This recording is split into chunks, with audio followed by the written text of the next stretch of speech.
সালের প্রথম বিয়েবাড়ি। এবছর মাঘ মাসের দুটো বিয়েবাড়ির ডেট পড়াতে 24 জানুয়ারি অনেক বিয়েবাড়ি নেমন্ত্রণই ছিল, কিন্তু একটাতে যাওয়ারই সৌভাগ্য হয়েছিল, কারণ মেয়ে অনেকটাই ছোট আর বাকিগুলো দূরে পড়াতে, তো এইটাই অ্যাটেন্ড করেছিলাম।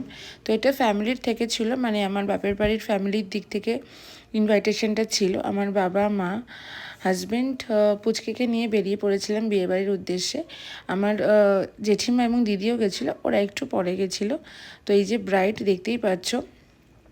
তো ব্রাইডের পরিচয় যদি দিতে চাই তাহলে বলতে পারি আমার জ্যাঠার ছোটোবেলাকার বন্ধুর মেয়ে।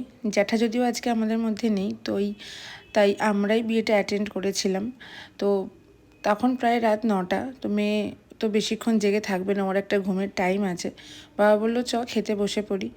তো খেতে বসেছিলাম, কিন্তু তার আগে মেয়েকে যোগাযন্ত্র করে দিচ্ছিলাম যাতে ও একটু চুপ থাকে, কার্টুন দিয়ে, বিভিন্ন রকম বোতল টোতল দিয়ে। তো সে মেয়ে একটু চুপ থাকে, আবার ওর রঙ্গ দেখিয়ে দেয়। যাই হোক, এটা হচ্ছে খাওয়ার জায়গাটা। এটা রানাঘাটের আশীর্বাদ লজে ছিল। তো আমরা 4জনই বসে পড়েছিলাম এবং প্রথমেই দিয়েছিল চিকেন স্যাটে। সবকটা মেনুই খুব ভালো ছিল। তারপর চলে এসেছিলো মটরশুঁটির কচুরি এবং স্টাফ পটেটো।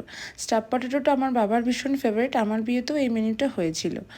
বাট এই স্টাফ পটেটোটা সচরাচর কোনো বিয়েবাড়িতে পাই না, বাট ভালো লাগলো খেয়ে।